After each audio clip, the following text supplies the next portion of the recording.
Welcome to beat the street. तो आज हम 5 पॉइंट और टेक्नो फंडा एनालिसिस में बात करने वाले HDFC लाइफ की। इस वीडियो में हम 5 पॉइंट डिस्कशन करेंगे और साथ में टेक्निकल एनालिसिस करेंगे और आपको बताएंगे क्यों ये स्टॉक शॉर्ट टर्म और लॉन्ग टर्म के लिए दोनों के लिए ही एक बढ़िया यहाँ पे पिक है। इस वीडियो में सबसे पहले हम कंपनी के बिजनेस को समझते हैं। देखिए, HDFC लाइफ HDFC ग्रुप की एक कंपनी है जिसका इंश्योरेंस का बिजनेस है। इंश्योरेंस के अंदर ये लोग लाइफ इंश्योरेंस का काम करते हैं। लाइफ इंश्योरेंस में ये किस तरह के प्रोडक्ट्स बेचते हैं उसकी मैं आपको कुछ जानकारी दूं तो लगभग 4-5 तरीके के प्रोडक्ट्स होते हैं। देखिए, एक तो यूएल जिसमें अंदर केवल है ना लाइफ इंश्योरेंस होता है, और दो यहाँ पे जो अगर आप देखोगे तो वो होता है पार और नॉन पार।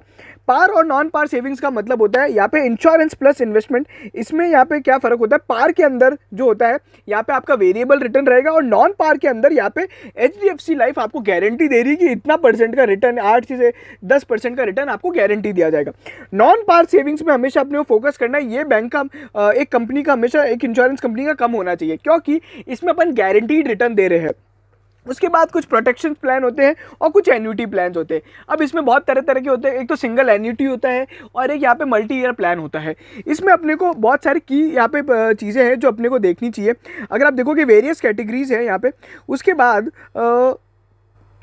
और इसमें की पॉइंट ये है कि HDFC लाइफ हमेशा पूरे इंडस्ट्री और प्राइवेट सेक्टर को यहाँ पे पीछे छोड़ता हुआ है। अगर अपन इसकी ग्रोथ देखेंगे तो यहाँ पे FY21 के अंदर आप बात कर लें, FY20 की बात कर लें या फिर 2 साल के CAGR ग्रोथ की बात करें, यहाँ पे HDFC लाइफ ने इंडस्ट्री और प्राइवेट सेक्टर को दोनों को ही यहाँ पे पीछे छोड़ा है ग्रोथ के मामले में। और यहाँ पे एक और की पॉइंट है इंश्योरेंस, लाइफ इंश्योरेंस के अंदर, वो है अंडर पेनिट्रेशन। आप सभी को पता है इंडिया में बहुत ही कम लोग यहाँ पे अंडर पेनिट्रेशन मतलब है ना इंश्योरेंस प्रोडक्ट एज यूज करते हैं। इसके पीछे एक बहुत ही अभी अगर आप देखोगे तो यहाँ पे कोविड के कारण भी यहाँ पे कोई भी बड़ा की इवेंट नहीं हुआ क्योंकि लोगों ने यहाँ पे इंश्योरेंस पॉलिसी ही नहीं ले रखी है।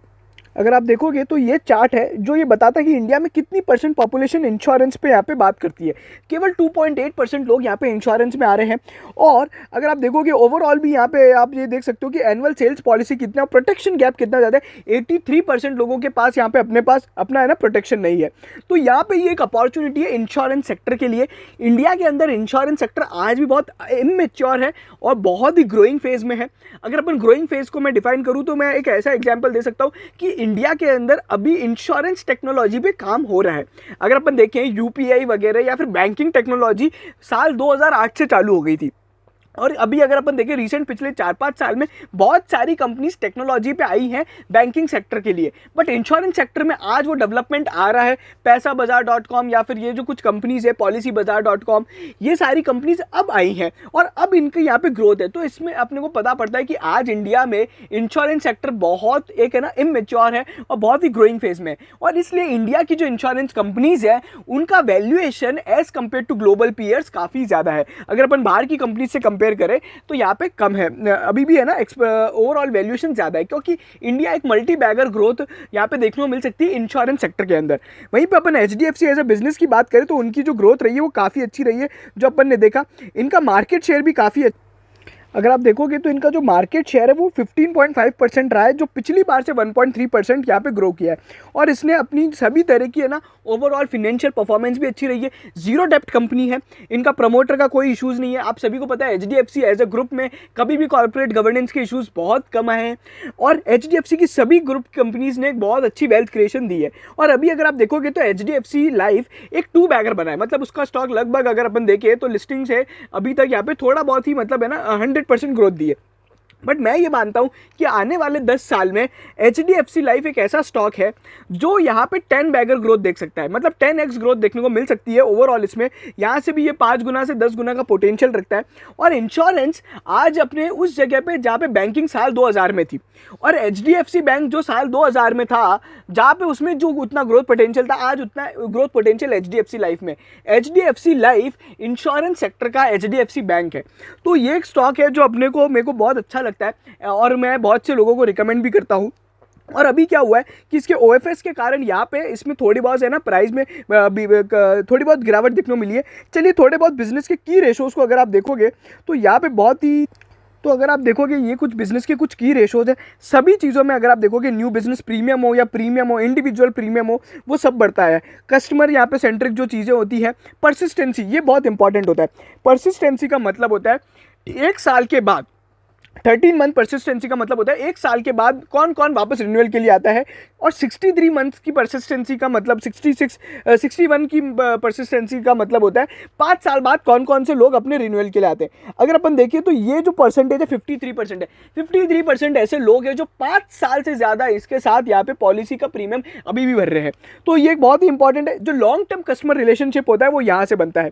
फिर प्रॉफिटेबिलिटी में देखिए इनका ओवरऑल न्यू बिजनेस मार्जिन यहाँ पे बढ़ता आया है, ऑपरेटिंग वैल्यू बढ़ती आई है, वैल्यू ऑफ न्यू बिजनेस बढ़ता आया है, और बाकी जो एम्बेडेड वैल्यू है, एम्बेडेड वैल्यू बेसिकली कुछ नहीं नेटवर्थ है। असेट अंडर मैनेजमेंट बहुत ही शानदार है। नंबर ऑफ लाइव्स इंश्योर्ड, इस बार उन लोग ने 4 करोड़ पॉलिसी बेची है। और यहाँ पे अगर आप देखोगे तो ये जो ग्रोथ है ये पेंडेमिक के ईयर में भी बहुत कम रही है। अब यहाँ पे आपको पता पड़ेगा कि आने वाले टाइम में यहाँ पे कितना ज़्यादा है ना इसमें पोटेंशियल है। अगर अब इंडिया ने इस चीज़ को अडॉप्ट किया, मैंडेटरी इंश्योरेंस वगैरह जो होते हैं बहुत सारी कंट्रीज़ में होता है। अभी अपन देखेंगे तो कार्स के लिए मैंडेटरी इंश्योरेंस है, बट आदमियों के लिए इंश्योरेंस मैंडेटरी नहीं है, ठीक है। प्रोटेक्शन और एन्युटी वगैरह अगर आप देखोगे, प्रोडक्ट मिक्स वगैरह, डिस्ट्रीब्यूशन मिक्स, बहुत ज़्यादा सभी फैक्टर्स पे कंपनी ने अच्छा काम किया है। अगर आप इसका पूरा डिटेल्ड एनालिसिस देखना चाहते हैं, इंश्योरेंस सेक्टर को समझना चाहते हैं, लाइफ इंश्योरेंस सेक्टर को, तो आप हमारा ये वाला HDFC लाइफ का फुल फंडामेंटल एनालिसिस का वीडियो देख सकते हो। इनकी जो प्रॉफिट की ग्रोथ रही है वो बहुत ही सिंपल सोबर रही है। इनमें काफ़ी अच्छा डिविडेंड वगैरह पे आउट रहता है। तो यहाँ पे डिविडेंड जो कंपनी कमाती है, अगर आप देखोगे 1360 करोड़ में से 408 करोड़ कंपनी ने यहाँ पे डिविडेंड यहाँ पे पे ऑफ किया है। तो मतलब अगर आप देखोगे ना, ये जो बिजनेस है ये असेट लाइट बिजनेस है। यहाँ पे पैसा एक बार लगा दिया ना, फिर बार बार यहाँ पे पैसा बनता है। HDFC लाइफ को प्रॉफिटेबल आने में करीबन 5 से 10 साल लग गए थे, और अब ये एक बार प्रॉफिटेबल बन गई ना, तो अब यहाँ पे इसको केवल कम कैपिटल से इसका काम हो जाएगा। इसलिए कंपनी ज़्यादा से ज़्यादा यहाँ पे डिविडेंड भी दे देती है और इनको डेप्ट की ज़रूरत भी नहीं पड़ती है। वहीं पे कंपनी के ऑपरेटिंग एक्सपेंस जो बहुत बड़ा खर्चा होता है किसी भी फाइनेंशियल कंपनी में, तो वो इसके कम होते हुए दिखाई दिए है। और कंपनी का यहाँ पे बताया है कि कंपनी का जो रिस्पॉन्स टू कोविड-19 है ना, वो बहुत ही सिंपल सोबर रहा है। यहाँ पे कुछ चीज़ें जो अपने को देखनी रहेंगी, प्राइसिंग के मामले में अपन बात कर लेते हैं अब। और यहाँ पे अगर आप देखोगे ये स्टॉक अपने एक है ना सपोर्ट जोन के पास ट्रेड हो रहा है। अगर आप इसका सपोर्ट देखोगे तो अभी 655 के लगभग का यहाँ पे एक सपोर्ट है, ठीक है। अभी ये यहाँ पे लगभग है ना इसका भाव चल रहा है 687, तो अपने सपोर्ट के पास काफ़ी टाइम से ये ट्रेड हो रहा है। और अभी एक इसमें थोड़ी बहुत गिरावट देखने को मिली। अगर आप देखोगे तो बेसिकली यहाँ पे जो इनकी स्टैंडर्ड PLC उसने अपना थोड़ा बहुत स्टेक बेचा था। तो देखिए अगर ये जो चीज़ें रही ना स्टेक बेचने की, ये हर बार देखने को मिली है। स्टैंडर्ड ग्रुप अगर अपन देखें, HDFC AMC में भी उसने अपना स्टेक बेचा है, लाइफ में भी बेचता है, तो वो लोग अपना प्रॉफिट बुक करता है, उससे इनके बिजनेस में कभी कोई इंपैक्ट नहीं आता। और शेयर प्राइस पे जो इंपैक्ट आता है ये ऐसे टेम्परेरी छोटे छोटे यहाँ पे आपको अपॉर्चुनिटी देते हैं स्टॉक में एंटर करने के लिए। बहुत से लोगों ने HDFC लाइफ को मिस किया था, और लोग बाग ये सोचने लग जाते हैं। देखिए जब 750 का भाव, 724 का इसका जब भाव आया था, तब लोग बाग बोल रहे थे अरे HDFC लाइफ बढ़िया बढ़िया, और अब यहाँ पे जब टूट गया तो अब उसमें एंट्री लेने को डर रहे हैं। देखो किसी भी मल्टी बैगर ग्रोथ में या फिर मल्टी बैगर टाइप के स्टॉक में थोड़ा पेशेंस तो चाहिए, और यहाँ पे एक मोमेंटम इन्वेस्टिंग में भी एक थोड़ा पेशेंस चाहिए। स्टॉक में तब घुसना चाहिए जब है ना वो थोड़ा बहुत ठंडा हो, तो वो अभी ये ठंडे में चल रहा है। अब ये यहाँ पे देखोगे आप सिंपल सोबर, ज़्यादा इसमें कुछ हो भी नहीं रहा है। और मैं आपको बोलूँगा यहाँ पे डाउन साइड रिस्क भी बहुत कम है, और अगर थोड़ा बहुत भी यहाँ पे मूवमेंट देखने को मिलता है, और HDFC लाइफ ने SBI लाइफ को अंडर परफॉर्म किया है अभी 1-1.5 महीने से, तो क्या है डाउनसाइड रिस्क तो कम है ही। और अगर अपना ये ना शॉर्ट टर्म के लिए नहीं चला तो भी ये स्टॉक लॉन्ग टर्म के लिए तो बहुत ही अच्छा है। तो यहाँ पे एक परफेक्ट पिक बन जाते हैं अपने शॉर्ट टर्म और लॉन्ग टर्म के लिए। देखिए शॉर्ट टर्म के लिए अपन टारगेट क्या रखते हैं, 750 रुपये का रख लेते हैं। लॉन्ग टर्म के लिए आप कहाँ देखते हो, मैं 1000 रुपये तक देखता हूँ एक साल के अंदर।